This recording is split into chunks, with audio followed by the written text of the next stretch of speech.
स्थानीय विधायक कर रही हैं कि यहाँ पे विकास की गंगा बह रही है, क्या कहना है? वे सभी लोग उस गंगा में डुबकी लगाएंगे इस चुनाव में। बीजेपी के कार्यकर्ताओं का कहना है कि इस बार आजसू को टिकट ना देकर बीजेपी प्रत्याशी अगर बनाएगा तो ये सीट निकल सकता है। ना इन्होंने सामाजिक न्याय पर जोर दिया, ना ही इस राज्य में नौजवान बेरोजगार या विस्थापन जैसे महत्वपूर्ण विषय जो इस राज्य के सबसे ज्वलंत विषय हैं, इस पर सरकार ने चुप्पी साध ली है। स्थानीय जो विधायक हैं वो कह रहे हैं कि 15 सालों में जो हमने विकास किया है वो विकास पहले भी आजसू सरकार में रही है, पर वो विकास हुआ नहीं जो विकास हमने इन 15 सालों में करके दिया है। हमारा रीजनल दल के रूप में हमारा अपना मैनिफेस्टो आने वाला है। रोशन लाल चौधरी जी हमेशा लगे रहते हैं, दिन रात लगे रहते हैं यहाँ के जन समस्याओं के निराकरण के लिए और हमेशा जनसेवा के लिए पूरी तरह से समर्पित है।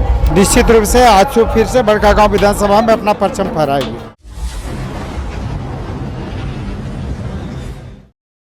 आज बड़कागांव विधानसभा स्तरीय हमारा चूल्हा प्रमुख सम्मेलन था। सम्मेलन में आप सभी लोग जानते हैं कि हमारा स्ट्रक्चर को हम लोग एक एक परिवार के प्रति जवाबदेह बनाते हैं। हजारों महिलाओं और पुरुषों को ये जवाबदेही दी जाती है। निश्चित रूप से ये कहानी खुद इस सरकार ने लिखा है।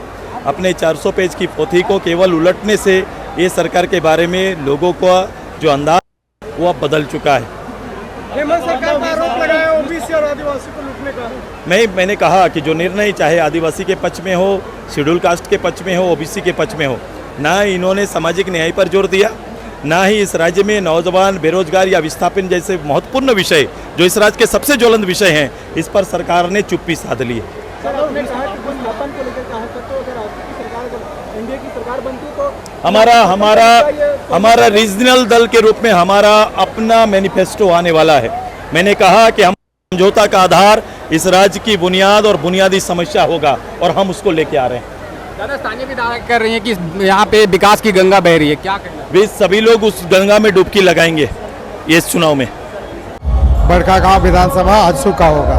लेकिन दादा, विधायक जो स्थानीय जो विधायक हैं वो कह रहे हैं कि 15 सालों में जो हमने विकास किया है वो विकास पहले भी आजसू सरकार में रही है, पर वो विकास हुआ नहीं जो विकास हमने इन 15 सालों में करके दिया है। बड़कागांव विधानसभा में आजसू को तो कभी प्रत्यक्ष रूप से मौका मिला नहीं है। इसके बाद भी आजसू के प्रत्याशी और यहाँ के जो विधानसभा प्रभारी हैं रोशन लाल चौधरी जी हमेशा लगे रहते हैं, दिन रात लगे रहते हैं यहाँ के जन समस्याओं के निराकरण के लिए और हमेशा जनसेवा के लिए पूरी तरह से समर्पित है।